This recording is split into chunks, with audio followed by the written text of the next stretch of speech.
விஜய் தன் பொண்ணு வந்து ஸ்கூலுக்கு விட்டுறாரு. ஏன்னா 5 வருஷம் கழிச்சு அப்படிங்கிறதுனால 5 வருஷத்துல அந்த பொண்ணு கட்டாயம் கிளாஸ்க்கு போகிற ஸ்கூலுக்கு போக வேண்டிய பிள்ளை. தேர்ஃபோர் ஸ்கூலில் சேர்க்குறாரு. நல்ல ஸ்கூலில் சேர்க்குறாரு. உள்ளார நுழையிறாங்க. நுழைந்து அப்படியே போகிறாங்க. போயிட்டு ஆஃபீஸில் பார்க்குறாங்க. ஆஃபீஸில் பார்த்துட்டு இந்த கிளாஸ் தான் உங்கள் கிளாஸ் அப்படின்னு சொல்லிட்டு இந்த class first standard C section அப்படின்னு சொன்னாங்க. அப்படியே கிளம்பி 2 பேரும் அங்கே போகிறாங்க. போய் அந்த மிஸ்ட்டை பார்த்து கொடுக்குறேன் அப்படின்னு சொல்லிட்டு நான் கிளாஸ் மிஸ்க்கு வெயிட் பண்ணாங்க இன்னும் மிஸ் வரல அப்படின்னு சொல்கிறாங்க. அப்படியே அந்த பக்கம் இந்த வராண்டா பார்த்துட்டு நிற்கிறாரு. நின்றுட்டு திரும்பி பார்த்தா உள்ளார அவங்க மிஸ் உள்ளார போயிட்டாங்க. பின்னாடி பார்த்துட்டு மிஸ் அப்படின்னு அந்த பாப்பா கூப்பிடுது. கூப்பிட்டாக்கா அந்த பொண்ணு டக்குன்னு திரும்பி பார்த்தா காவேரி அப்படிங்கிற கதை. ஸோ காவேரியை வந்துக்கிட்டு எதிர்பாராத இடத்துல ஸ்கூலில் பார்க்குறாரு அப்படிங்கிறது தான். அப்போ ஸ்கூலில் பார்த்தா என்ன ஆகும் அப்படிங்கிறது தான். இந்த பொண்ணு இவர் வந்து விஜய் வந்துட்டு காவேரி அப்படின்னு அவர் சொல்ல, இல்லை இருக்காது காவேரி இறந்துட்டாளே அப்படின்னு மனசுக்குள்ளே நினைக்க, உடனே அந்த பொண்ணு வந்துட்டு அப்பா என்னப்பா நம்ம அம்மாவாப்பா அது அம்மா சாமிகிட்ட போயிட்டான்னு சொன்னியப்பா, இல்லைப்பா அம்மா தான் இங்கே நிற்கிறாங்களேப்பா அப்படின்னு இந்த பொண்ணு சொல்ல, உடனே அந்த பொண்ணு விருதுன்னு பார்த்துட்டு யார் நீங்கள் என்ன விஷயம் அப்படின்னு கேட்குறாங்க. இல்லை நீங்கள் காவேரி, ஆமாம் நான் காவேரி தான் அப்படின்னு, நான் விஜய் அப்படின்னா சரி இருந்துட்டு போங்க எனக்கு தெரியாது யார் விஜய் நீங்கள் எனக்கு தெரியுமா உங்களுக்கு முன்னே பழகிருக்கம்மா நான் உங்களை பார்த்ததே இல்லையே அப்படின்னாக்கா இவர் ஷாக்காக போகிறாரு. நீங்கள் யமுனா கங்கா மகாநதி குடும்பம் தானே என்ன, ஆமாம் அந்த காவேரி தான் அப்படின்னு.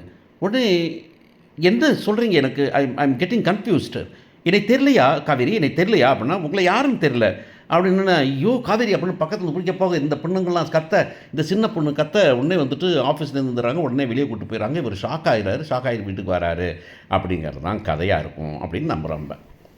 இப்போ என்ன ஆகி போச்சுன்னா இவங்க வந்துக்கிட்டு கொஞ்சம் கூட மனசாட்சி இல்லாமல் ஒரு பையனோட வாழ்க்கையை காப்பாற்றுறேன்னு இந்த பாட்டி சொன்னாங்க. என்ன பாட்டி காப்பாற்றினாங்க அப்படின்னு பார்க்க வேண்டியிருக்கு.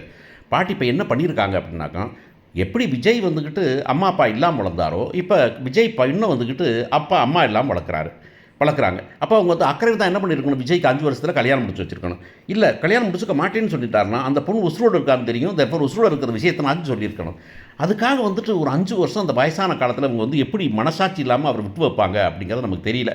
ஸோ இந்த கதையெல்லாம் வந்துட்டு கன்ஃபியூஸ் ஆகிடும் ஆரம்பிட்டுறாங்க. இன்னொரு பக்கம் வந்து பார்த்திங்கன்னா 5 வருஷமாக எங்கேயுமே ரோட்டில் கிராஸ் பண்ணல யாருமே. அவர் உசுரோடு இருக்கிறாரா இல்லையா திறந்து போயிட்டாரா அப்படின்னு காவேரி ஃபேமிலி யாருமே கவலைப்படலையா? ஏன் நிவின் ப்ரோனாரு அந்த நிவின் வந்துக்கிட்டு விஜய் இப்படி இருக்கார் உடம்பு சரியாமல் ஆயிட்டாரா சரியாயிட்டாரா அப்படிங்கிறத கேட்கவே இல்லையா? இப்போ விஜய் வந்துக்கிட்டு கொடைக்கானல் பக்கம் போனவே இல்லையா? அவர் வந்துக்கிட்டு அவங்கள பார்த்து ஆறுதல் சொல்லணும், காவேரி செத்து போயிட்டா அப்படிங்கிறதுனால போய் ஆறுதல் சொல்லணும் அப்படின்னு நினைக்கவே இல்லையா? அப்படிலாம் யோசிச்சு பார்த்தாங்க. இது வந்துக்கிட்டு மகாநதி பார்ட் 2 அப்படின்னு வச்சுக்கணும். அதாவது இந்த பழைய கதையெல்லாம் நம்ம வந்து கதை கேட்கக்கூடாது அப்படின்னு பார்த்தா மட்டும்தான் அந்த கதை நல்லாயிருக்கும். காவேரி என்ன பண்ணுறாங்கன்னா, காவேரி வந்துட்டு எப்போம்மா கல்யாணம் முடிச்சு வைப்ப அப்படின்னு கேட்டாங்க.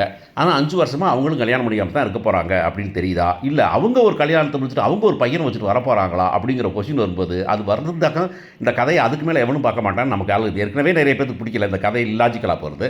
பார்க்குறவங்களாம் இந்த விஜய் காவேரி சேர்றதுக்காக தான் பார்த்துருங்க. விஜய் காவேரி பிரித்து 5 வருஷம் வச்சுட்டு திரும்பி வந்துக்கிட்டு நீ அடுத்தவன் பொண்டாட்டி நீ அடுத்தவன் பிரச்சனைன்னு சொன்னாக்க கதை ஆகாது அப்படிங்கிறதுனால அந்த காவேரிக்கு கல்யாணம் முடிஞ்சிறதுக்கு சான்ஸ் இல்லை. ஸோ ஏன் கல்யாணம் முடிக்காமல் இருந்திருப்பாங்க அப்படிங்கிறதுக்கு காரணமும் யாரும் கேட்க போகிறதில்ல, கேட்டாலும் அவங்க சொல்ல போகிறதில்ல. எனிவே காவேரி கல்யாணம் முடிக்காமல் என்ன மாதிரி பண்ணணுங்கிறதுக்காக ஒரு ஸ்கூலில் வந்து ஜாயின் பண்ணுறாங்க. ஸ்கூலில் ஜாயின் பண்ணி ஸ்கூலில் ஒர்க் பண்ண ஆரம்பிக்கிறாங்க அவங்க. ஏன்னா அவங்களுக்கு வந்துட்டு ஸ்கூலில் வந்துட்டு சின்ன பிள்ளைங்களோட இருக்கிறது எல்லாமே அவங்களுக்கு பிடிக்கும் அப்படிங்கிறதுனால போகிறாங்க. யார் கண்டா நம்ம நம்ம நம்ம நம்ம குமரன் கங்காவோட பிள்ளையும் அதே ஸ்கூலில் படிக்குமா இருக்கும். ஸோ படிச்சுட்டு இருக்கும்போது திடீர்னு விஜய் வராரு. விஜய் வந்துட்டு இப்படின்னு சொல்கிறாரு. விஜய் வந்துட்டு காவேரி சொன்னால் இவருக்கு இந்த பொண்ணுக்கு புரியலை, எல்லாரும் கன்ஃபியூஸ் ஆகி அவர் வீட்டுக்கு போயிடுறாரு.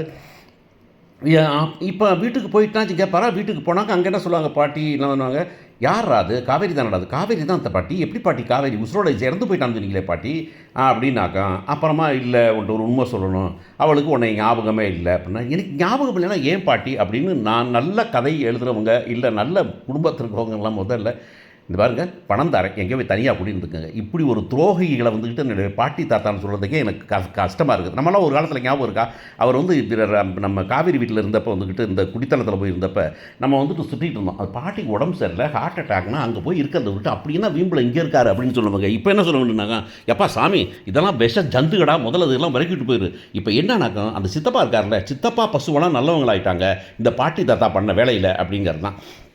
ஸோ நீங்கள் வந்துட்டு என்னை விட்டுருங்க, நான் நான் வெளியே கிளம்புறேன், இனிமேல் நீங்கள் இந்த வீட்டோட அப்படியே செட்டில் ஆகிருந்துக்கங்க, நான் கிளம்புறேன், திரும்ப வீட்டை விட்டு கிளம்புறேன் அப்படின்னு கிளம்ப போகிறாரு அப்படிங்கிறது.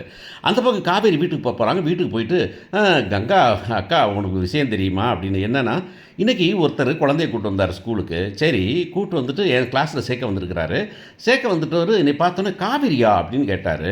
நான் உடனே ஆமாம் நான் காவேரி தான் அப்படின்னு சொன்னேன். என்னைய தெரியலையான்னு கேட்டார்.